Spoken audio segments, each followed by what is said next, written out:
Hi everyone, thank you very much for coming to our presentation.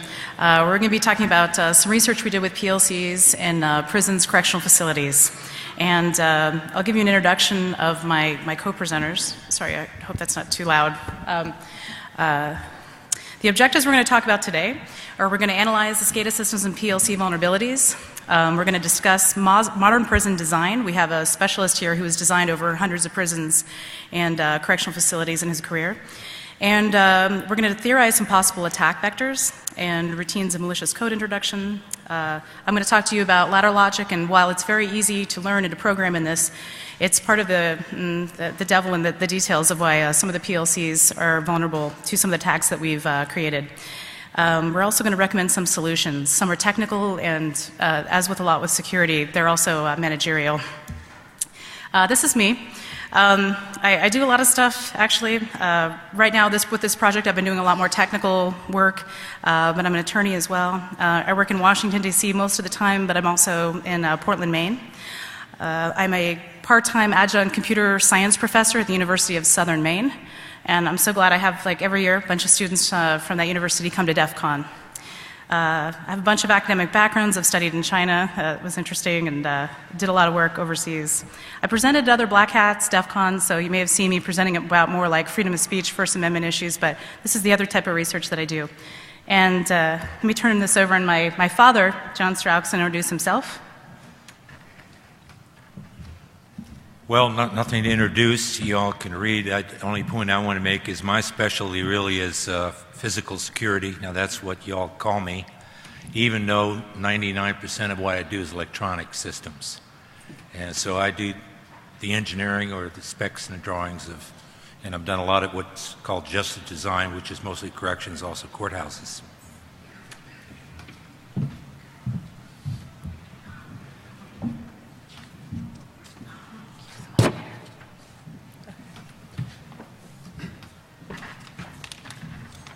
All right, I am Teague Newman. I'm an independent security researcher and penetration tester. I'm based out of Northern Nevada up here and also Washington, D.C. In 2009, I competed in the NetWars Challenge. It was part of the U.S. Cyber Challenge. In all the rounds that I competed in, I placed within the top 10 in the nation. I also do training and penetration testing for core security. I've taught people all over in all different facets, from enterprise to government, as you can see. I've worked places like NASA, with U.S. Marine Corps Red Team, so I'm all over the place. Some of the stuff that I do on my own time is GPU-based password auditing, like somebody up here, and liquid nitrogen overclocking. So that's me. We also have other special member of our team, Dora, the SCADA Explorer, is here in the audience, but Dora did not want to appear on stage. He's an exploit writer. He has a great backpack with all kinds of tricks inside with great exploits. He's good at coding. He lives in the tropical area of Columbia, Maryland, and Dora has done a lot of great work for our group, so we're very glad that Dora is here with us today in the audience. All right, one thing that we're going to describe here is we're not talking about any vendors per se. While we did do our research, as you can see, our PLC that we purchased on eBay and everything is up here on the table. We'll have close-ups of the picture if you can't see it. It's a big room. The red team always wins. So what we're here to discuss is really about, we did a lot of research, and some of our attack vectors and exploits are on the control computers. This is not a talk about Siemens per se, but as the picture suggests, I mean, this jail facility is Alcatraz. It was designed to be, no one could break out of prison there, right? Well, we did, our research, suggests otherwise. You know this case to be true as well, but the red team always wins. So we're not here to discuss particular vulnerabilities, because what's clear and what we're releasing in this presentation today is that with PLCs, it doesn't matter what vendor it is. So while Siemens is our research module there is up, it's not just about Siemens, it's about any PLC, because we'll discuss and we'll show you a demo of what we've done with the control computer. All right, so why present about prison vulnerabilities? one of the big things that we're talking about here is not our exploits per se. We're not releasing our exploits. We've used it for a proof of demonstration to all of you about the work that we've done. But it's really to kind of hit home the idea, if you work in a facility in which PLCs exist, these are the types of things that you should know. Now, all of us, most of us in this room, will know what PLCs are. A lot of us have looked at Stuxnet. But if you work in a correctional facility, or you work in other types of facilities that have PLCs, and even water treatment plants, those employees may not know what that is. This is part of the problem that we've seen in the correctional facilities is wardens, guards, or officers that work there. Their responsibility is actually, it's pretty high. Some of the vulnerabilities we saw, Siemens or GE, whatever, the essence of they can't fix them. What needs to be done is these people working in these facilities need to know that there are devices that can be vulnerable to attacks. So the U.S. puts a lot of money and funding into securing some of our, what we call, the U.S.'s assets of high secure facilities, bank vaults, things like that where you may see PLCs. But when it comes to our country's, shall we say, worst liabilities, in a sense, we are encouraging some heightened security because of the discoveries that we've made. So we're trying to talk to the people who do work in correctional facilities, and that's why we went public with our research. And we'll tell you about a little bit how we did that, but a lot of law enforcement agents, too, we talked about who work in these prison facilities, didn't really know much about this, so we're bringing awareness to that issue. So when we did the research, because this has to do with the U.S. correctional facilities that we were looking at, we briefed some federal agencies. You can see from the slide, they're friends, they're friendly, but what's great is that when we said, hey, we found this vulnerability, we want to talk to you about it, it took about 2 months to really get together everyone from these agencies. But when we did, it was a positive experience in the sense that they were willing to listen and talk to us about what we did. They're allowing us to present here, and that's why we're really grateful for this, because we didn't talk to Siemens or GE because it's really about the correctional facilities in this presentation we're doing. So we were glad and we are grateful to those agencies who allowed us to do this presentation. All right, so the story of Christmas Eve, as you may see in the bio, or not the bio, the abstract of our presentation, all the doors on death row popped open a little while ago. And I'm going to have John Strauchs here, my dad, tell you about the story of Christmas Eve, because he was called in to figure out why death row, all the doors popped open. And it's also kind of the basis of this whole entire presentation. And that is that quite some time ago, I designed an electronic security system that is all the electronics for a state penitentiary that included a death row as a maximum security facility. We were done, it was occupied, inmates were brought in, the thing was running, everything seemed to be going fine. And then Christmas Eve, I'm at home and I get a call from the warden. All the doors in death row had popped open, spontaneously. That concerned him. Now it turned out nothing really bad happened, they got everybody in. But it concerned me a little bit in terms of what could have happened and liability and things like that. So we immediately went out there and tried to track down what caused it. What it turned out to be was the contractor had not used the manufacturers and model numbers of the equipment the way they exactly specified. They had made some substitutions. Now in hindsight, in all likelihood I would have approved the substitutions, but the problem was that the two components, that is a PLC and a relay, had never been used at a correctional facility before. And some kind of voltage surge occurred, and there was a printed circuit board that had a one-way diode on it, as we found out, and it was leaking voltage. And it was leaking just enough, not very much, just enough to trip the relays, which then opened up all the doors. Easily fixed. Now, go forward in time, and I'm sitting there watching news about Stuxnet in Iran and how they attacked the PLCs and got the centrifuges moving fast. And I had a eureka moment. I said, wait a minute. We had that happen at a high security prison accidentally. What could you do if you did something deliberately? And the other thing that occurred to me was, wait a minute. Nobody knows that PLCs are used in prisons. They really don't. Most large security systems don't use PLCs.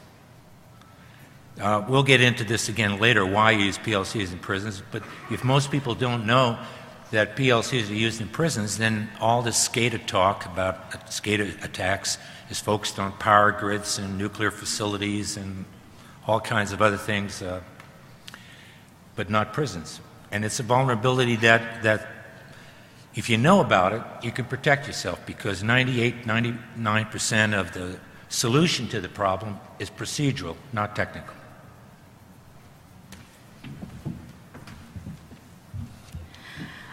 So this research idea started a lot with looking at the Stuxnet.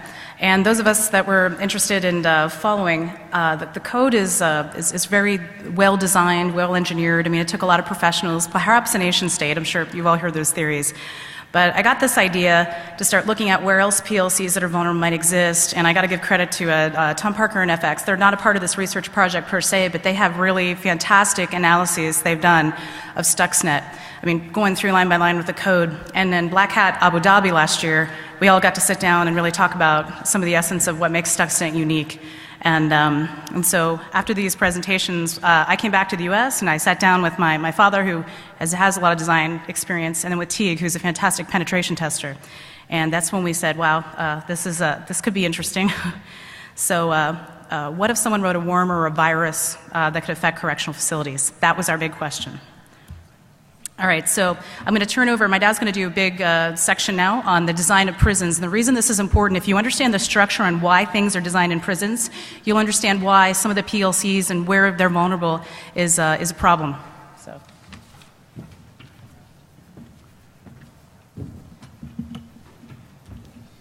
Culinary Institute of America.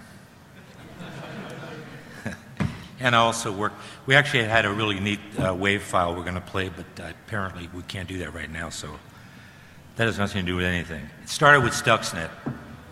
Attack was, and this is what I read, not personal knowledge, against step 7 of the Siemens software, and apparently there's some Microsoft patches you can do that minimize this vulnerability. But it goes back to the fact that it's all about the programmable logic controller, the PLC. It's not just in SCADA systems for like power lines, pipelines, water systems. Prisons use PLCs. Now, let's go back to nomenclature just for a minute. What is a prison or a penitentiary? A prison or a penitentiary is something that's probably run by the federal government or the state government. It's confinement for a year to life. I mean, it's serious confinement. When people talk about a jail, and a lot of times they use the terms improperly, a jail is usually a county, city, or town facility, and confinement is usually less than a year. The only thing about a jail that makes them a little bit interesting is some jails could be really huge. As pointed out, Orange County Jail in California has 2,500 inmates. And the other thing about a jail that makes it important to look at is a jail is often used for pretrial confinement. That is, while you're waiting trial, they put you in jail. So you could be a pickpocket, you could be a terrorist, you could be a serial killer. So anybody could be in a jail even though the confinement's very low. In the United States, there are about, I think exactly right now, 117 federal correctional facilities, 1,700 prisons, that is state penitentiaries, 3,000 jails throughout the United States. And of these correctional facilities, about 160 are operated privately. And most, possibly all, I haven't surveyed them all, so I can't speak definitively, use PLCs in their electronics. That's me in jail. Now, we're going to this because to understand what the vulnerability really is, you've got to understand how a prison operates or a jail, a large jail operates, and what the electronics are and how it works. This is the contemporary design of a jail. It involves a central control and then housing pods or housing controls, and the whole idea is ergonomics, and that is, it's no longer the way Hollywood portrayed large prisons where there are long cell blocks with bars. In fact, most new modern facilities don't even have bars. They have solid doors with vision panels. but these long cell blocks don't exist. The idea is ergonomics is central control can see down those alleys into every housing pod. The control in every housing pod ideally can see every single cell. So there's visual contact with everybody you're managing. And that minimizes the number of people that you need to operate the facility.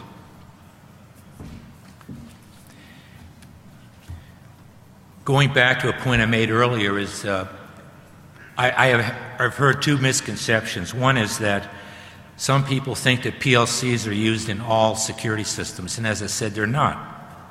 Most large security systems, for example, use some kind of operating system that's specifically written and designed for security systems. The two probably most common ones people know are Linnell International's OnGuard or Software House Secure 9000. And there are a bunch of others. But those are two really big ones that have a big share of the market.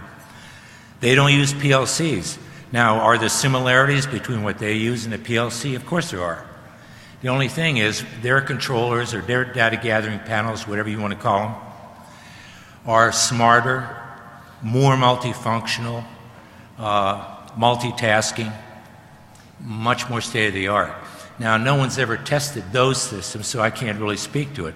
But you wouldn't put a PLC. Now, why do you use a PLC in a prison? The reason is it's very simple, it's very basic, it's easy to program, and more importantly, it's easy to track. Because 9 times out of 10 after you do your programming, say you're doing 200-300 cells, or 500-600 cells, that could equate to 20,000-30,000 points in a system. If you did conventional programming, that's one heck of a lot of tracking you have to do. Something's not working. You know, this button's supposed to do this. When you use ladder logic, it simplifies it, because when you print it out, particularly on a long sheet of paper, it looks like a ladder. And you could follow the lines, trace them with your fingers, it'll go from this point down to this point, down to this point, and it ends up where you want to go. But it's that simplicity and vulnerability that make it vulnerable. I also want to make one correction, is that we've been doing some news interviews, and one of the news interviews seemed to imply that I said that corrections officers weren't smart or should have known this stuff. How many people here drive a car? How many of you know what a PCV valve is? All right, a few do, most don't. Just because you drive a car doesn't mean you're required to know what a positive crankcase ventilation valve is.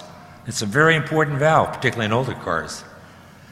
And that's the point, is why should a corrections officer or a warden or an administrator know what a PLC is or how it's programmed?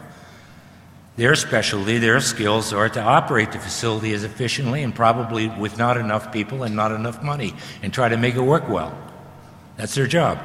So I don't mean anything I've said or whatever accounts may be in the press. I'm not criticizing the corrections industry or corrections officers.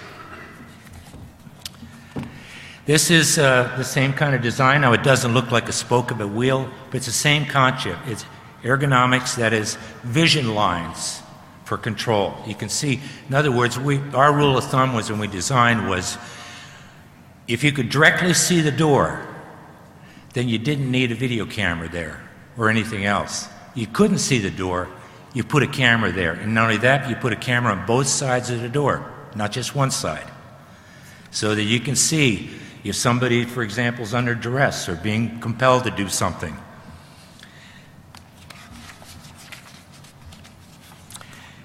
Many have hundreds of cells, but all but the smallest jails or prisons have some kind of central control. So what does it look like? Starts out with the central control. This is the hub of the wheel. This is the brain of the entire facility, and it runs everything, virtually everything. You know, even things like showers and lights, you know, depending on what state and jurisdiction you're in, they have different rules. But the whole purpose of the entire facility is obviously about door control, to keep people in and monitor locks, solenoids, and motors, and to monitor sensors or limit switches. They also monitor many other kinds of systems like closed-circuit video surveillance, duress alarms, that is someone's being held at knife point or shank point, I guess, vernacular, intercoms. And some facilities, not all of them, have some kind of perimeter. And a lot of times there's a perimeter patrol. That is, there's a fence intrusion detection system, concertina wire, barbed wire, and so forth. Those things tend to nuisance a false alarm at high rates. And they sometimes have patrol vehicles out there that have a graphic interface. Sometimes that graphic interface between a patrol vehicle and central control is radio frequency, which you got to remember, the big boom in prison and jail construction was about 15, 20 years ago. And back then, nobody talked about cybersecurity or viruses or any of that stuff. It just wasn't important back then. And these facilities are still operating, and they haven't changed hardly at all.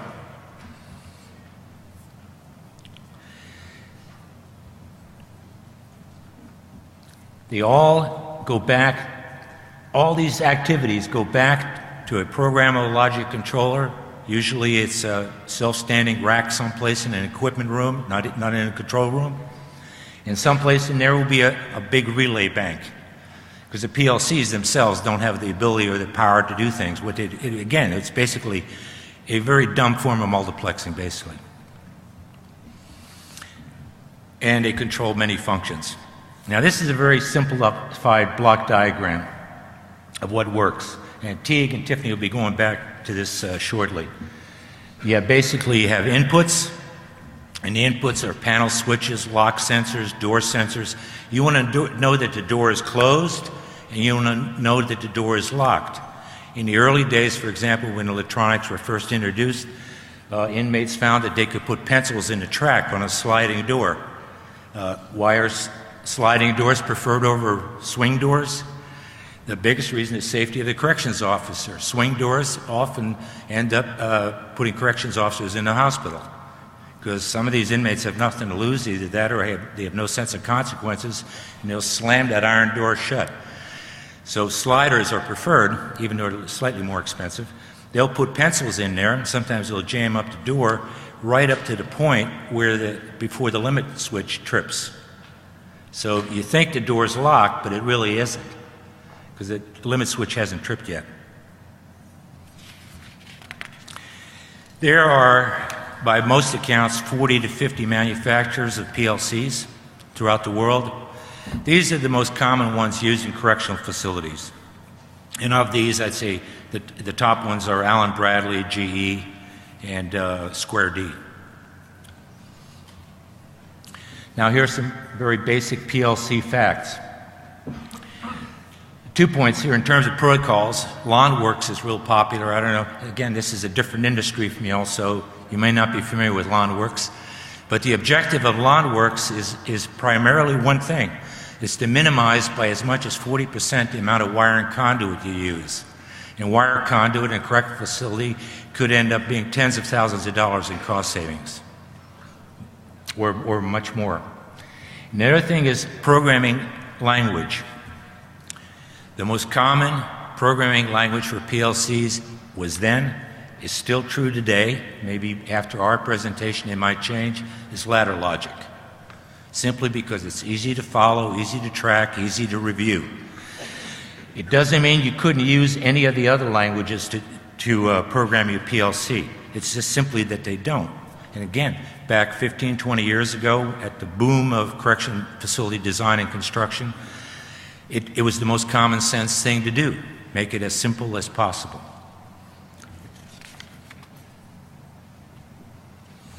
In large facilities, PLCs monitor thousands of points, contact closures that then control hundreds of devices, mostly motors and solenoids. Here's one schematic design, but a better one to look at would be this one. And the point I want to make here is that, now, you probably are not going to monitor 34 points, but if you wanted to be a purist about it and know the exact status of this one door, you could monitor 34 points just on this one schematic. And that's Another reason why the PLC is ideal. It's so easy to review.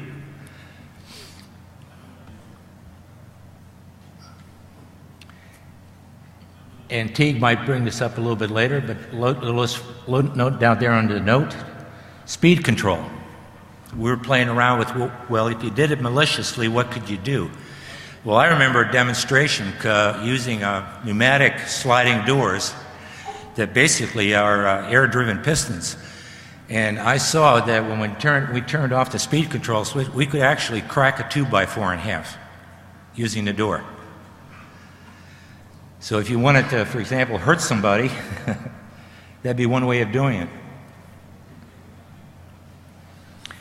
And then all the way out, not just inside a facility, even the fence sally port gates ultimately are controlled back at the central control. Now during the day, for example, there'll be direct control right at the sally port gate. But say 2 o'clock in the morning, again, they're short-staffed, don't have enough people. A lot of times they'll switch control back to central control. At that point, you would have a vulnerability going from inside the correctional facility all the way out to the gate. During the day, you probably would not, because they'll have what's called direct control, and the only way central control would take it over is through an override, which you would rarely do. And we're going to harp on this a number of times, and I'll repeat it again one more time right now because it's so important. 99% of the solution, the fix to this vulnerability is procedural, not technical. And in fact, there's probably no technical way to giving a 100% fix for the PLC vulnerability. But if you air gap it, make everybody follow strict procedures, have no unauthorized connections, you probably don't have a problem. At this point, I will turn it over to Teague and Tiffany, and they're going to look at specific vulnerabilities and infection vectors.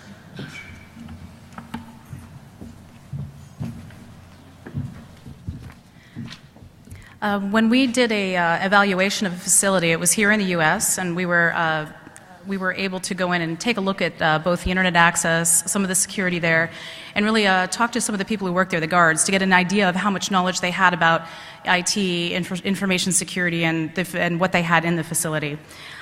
So one of the things that the vulnerabilities we found were open doors and gates. There are times when we were talking to the officers, prison guards there, where they have shorter staff, and in the morning hours, when controls are shifted to central control because of staffing shortages, if you were a malicious attacker, these are some of the things that you would look at.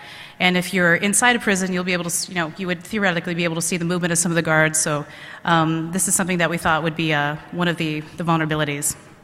As my father said, cause phase lock sliders to go out of phase. Preventing doors from opening and closing.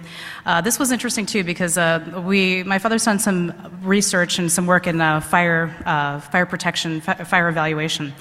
And do you want to mention something about the slam doors? The mic should be working. Yeah.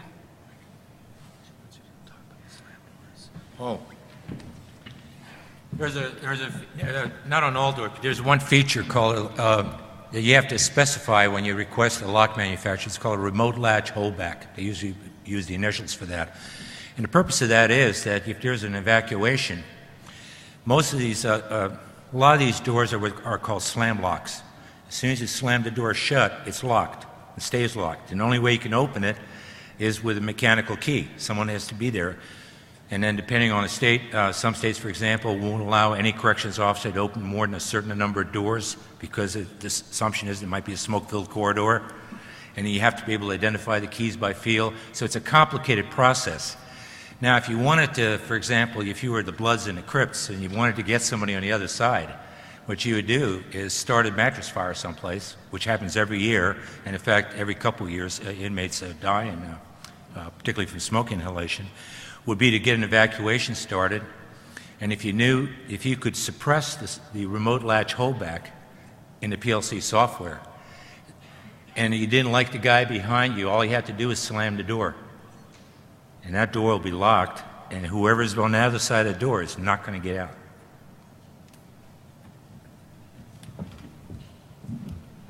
Emergency release of entire cell blocks through the entire facility. We are going to be discussing, and Teague's going to mention it too, a cascading release where you, if you release all of the doors at once, it actually can break the locks and cause pretty severe damage.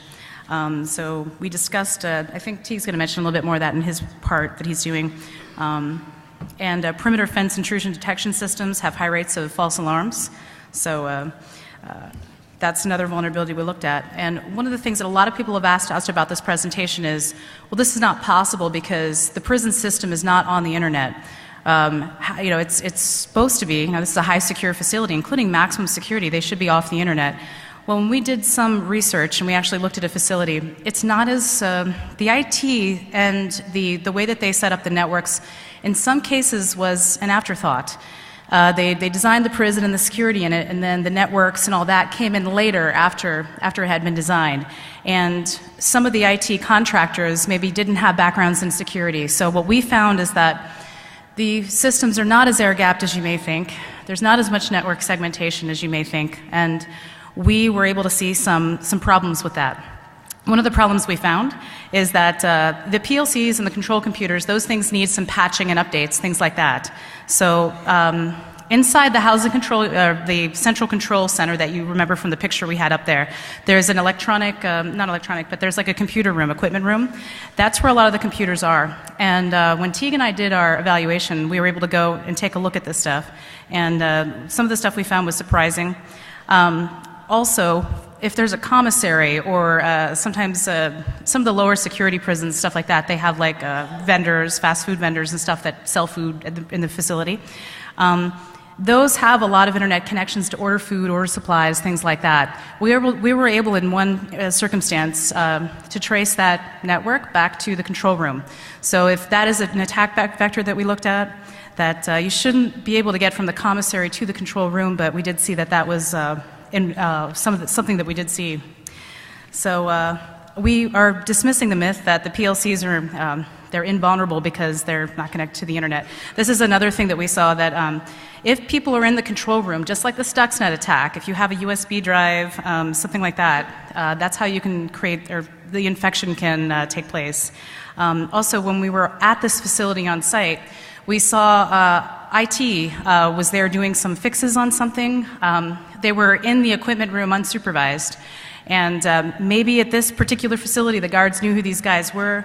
But what we found is when we followed them down in there, you know, it's, we didn't see anything bad going on with them, but it's the type of attack vector when we're thinking about it. That's a way that you could get that in there. So another thing we found is that there was an interesting story, and it's in our white paper, about when patrol vehicles, when they get close to for instance, like police stations, small jails, things connected to courthouses when they're bringing in inmates or people that are standing trial, if they had a video camera, the video is actually transferred like via Wi-Fi to the control computer inside of the prison. And T, can you mention more about that? Yeah, so is this working? All right. So what occurs is some of these DVRs now, when they get within range, they're actually just start uploading the video files to essentially the jail LAN, to a storage machine on there. Well, it's been proven at this point that some of the DVRs in the police cars had public IP addresses, and they actually have been hacked remotely, compromised, and they were able to upload whatever type of file they wanted instead of a video file to whatever the storage unit, you know, the SAN or NAS or whatever it would be at that particular facility. A number of other things were also able to be done, such as watch the video live, but the most interesting thing is that the DVR in fact was on a public IP address, it was compromised, and they were able to upload a file to within the jail that was not a video. And from a story we read that some of those, some people have figured out that if they live near a jail, they can pick this up. It was not an encrypted signal, and the videos went up on YouTube. So that was unfortunate. So they definitely need some guidance or assistance from the Infosec community. So we're here doing this part of that reason. So something we saw that was most alarming, though, that really got us to say we want to talk to the government soon, because we'd really like some prison wardens, guards, and the Federal Bureau of Prison to start training people working in these facilities why you need to not access Gmail, not access Twitter from the control computer. We did see that.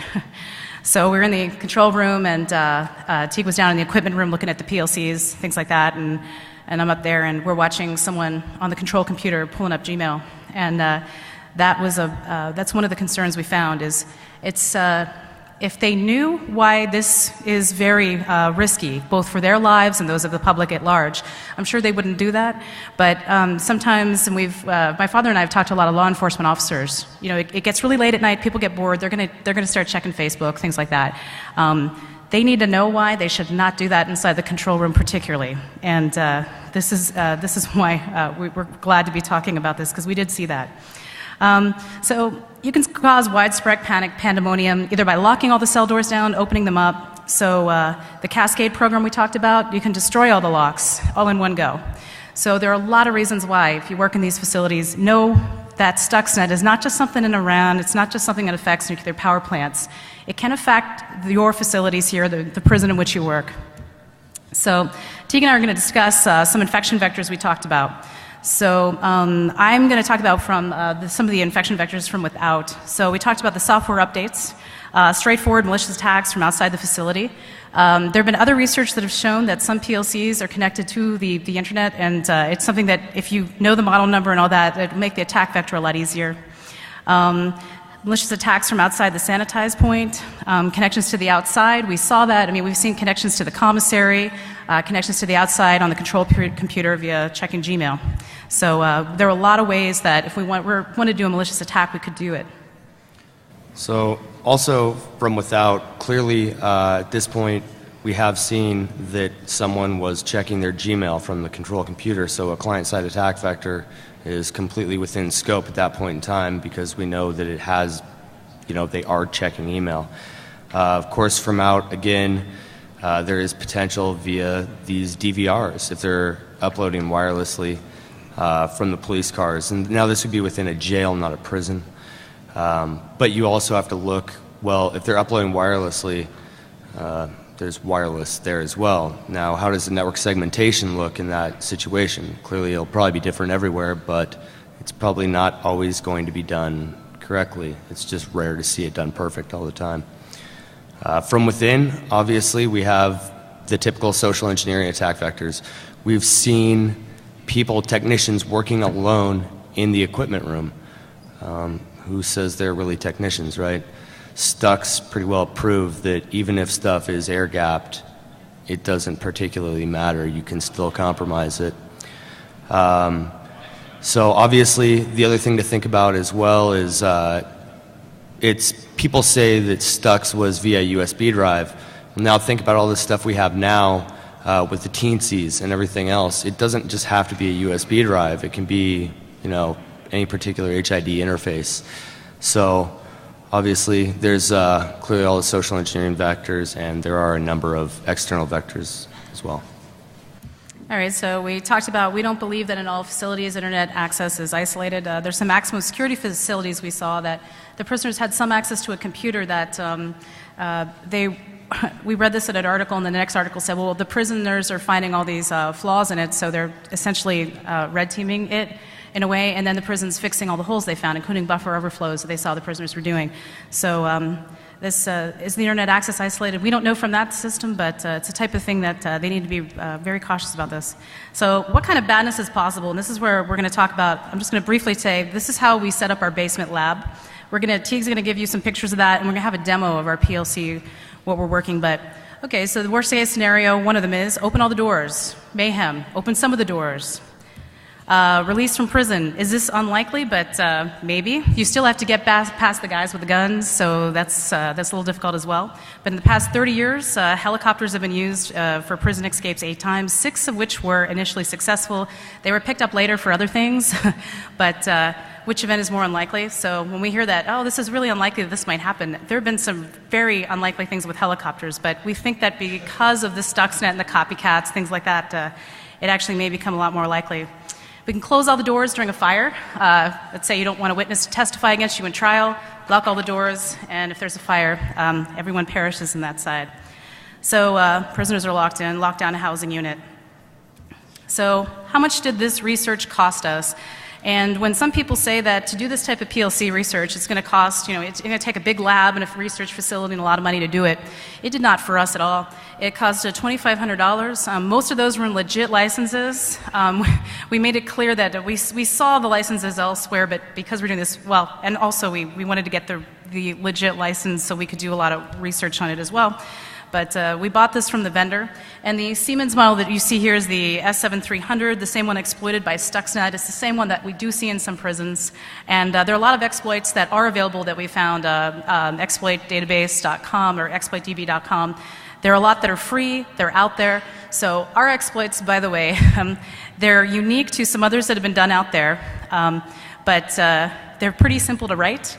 I've seen some buffer overflows on a stack, 30 lines of code. I mean, that's not difficult at all to do. So we had a lot of fun doing this type of research. And Teague's going to now talk to you about like our basement lab, what we had set up. Yeah, so for the lab, it's a computer with that plugged into it. It could literally be this right here.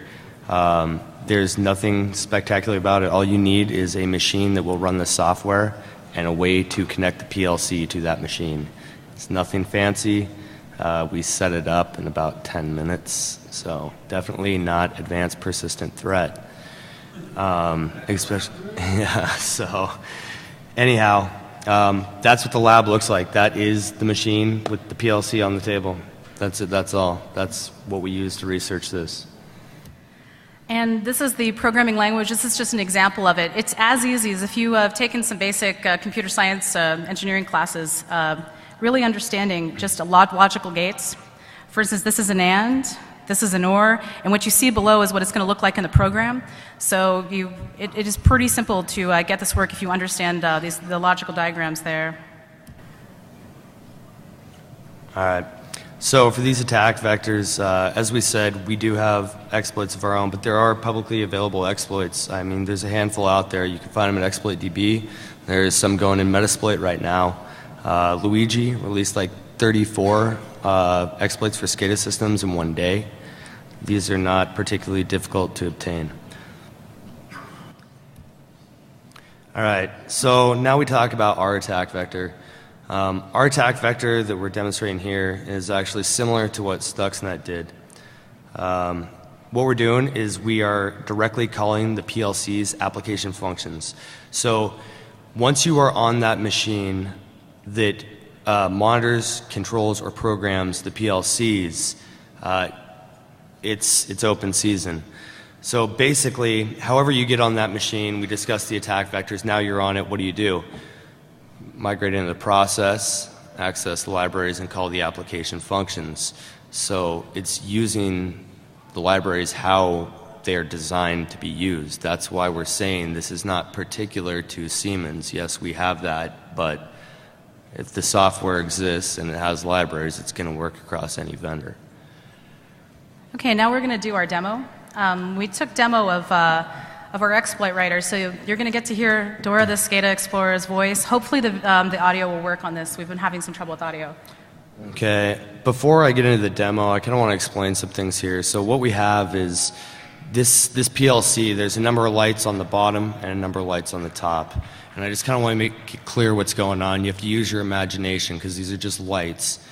But what occurs is when you flip a switch on the bottom, a light comes up on the bottom and on the top. The bottom, picture it as what you would see at the monitoring computer. It says, all right, switch is flipped. So in our case, it would say the status of that door is locked. When you see the light occurring at the top, that is what the current status of the actual door in this case would be. So if the light's on up top, the door is locked. If the light's off up top, the door is unlocked. So you'll also notice in the demo, there's typically the cascading release programs that we talked about. That would be doors opening or closing sequentially. It wouldn't be all at once. The possibility was there that if everything occurred at once, that you could have voltage inrush and you could start frying some electronics. You'll notice it's pretty easy for us to not cascade things. So anyway, just remember the bottom is what you would see in a monitoring area, and the top is what's actually occurring on the other end with the hardware. Alright, so what we see in the middle here, this is our PLC.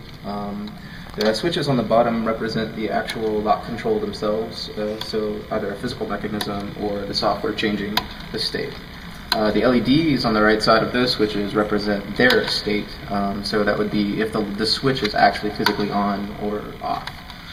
The LEDs you see at the top represent the actual lock state, which should be like a secondary sensor that's telling you is this lock actually locked or what state it currently is in. And as you see, switching back and forth, the LEDs update to show that status. Now in the software, you basically have all of the internal states, again, of the same things. You can see the lock controls and the lock states themselves. And in the software, the LEDs or the column with the true and false is basically are the state of the switches and the lock states at the where they currently are. All right, so once we actually start running the exploit, or the not exploit, the interpreter script, we're going to basically migrate into the controls or the communications part of the software that handles communications with the. Actually, if you want to look at the PLC real quick, it's about to trigger. And there they go. And as you can see in the software itself, the state of the switches is still currently turned on. So basically, yeah, showing a false information, really. So what we've done, if you want to show the interpreter script real quick, kind of what we've done is migrated into the communications process, sent using the Siemens actual DLLs, sent using Railgun, the communications commands to send basically any of the information to update the variables on the device itself. And basically all we did.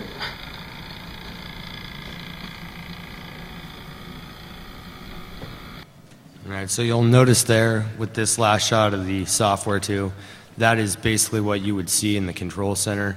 You'll see that in fact all the doors are still locked, and clearly on the PLC they were not. In fact, let me embroider on that just for a second. That is, my original expectation was that we would somehow be able to control the PLC to unlock a door. Turns out we were able to do much more than that. We can now unlock the door, but tell central control it's still locked when it really isn't. Yeah, we are in fact, not only are we manipulating the physical state of the door, we are also suppressing alarms and notifications as well. Okay, can we go back to the other screen, please?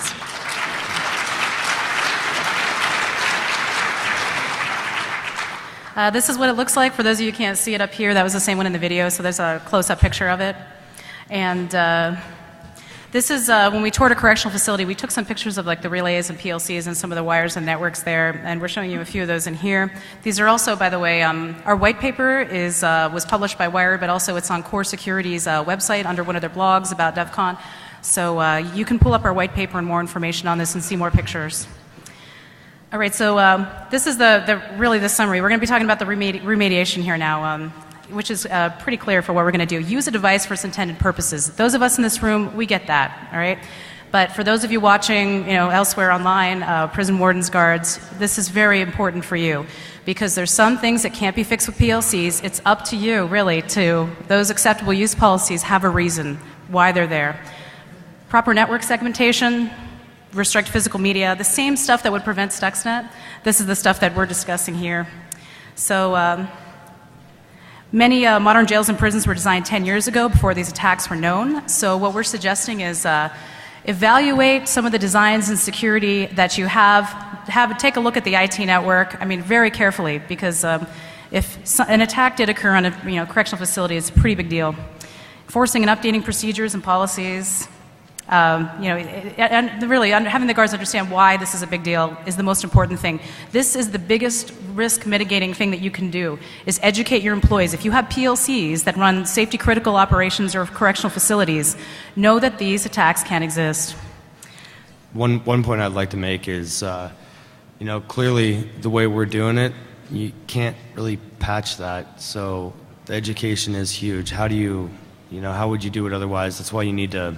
Everybody always says it, but the layered defenses, you got to really have it all in place, especially for things like this that can be deemed, critical infrastructure for a particular facility where it may involve lives of people. So you got to determine what's important and then implement it hard.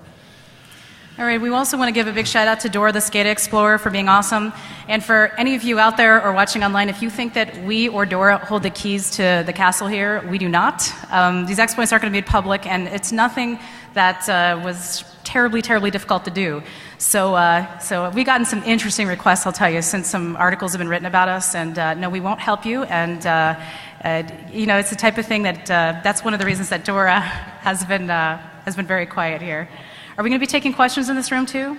Oh, we are. Okay, great. Oh, okay, thanks. Thanks for the feds who invited us for a briefing. And special thanks to Core Security.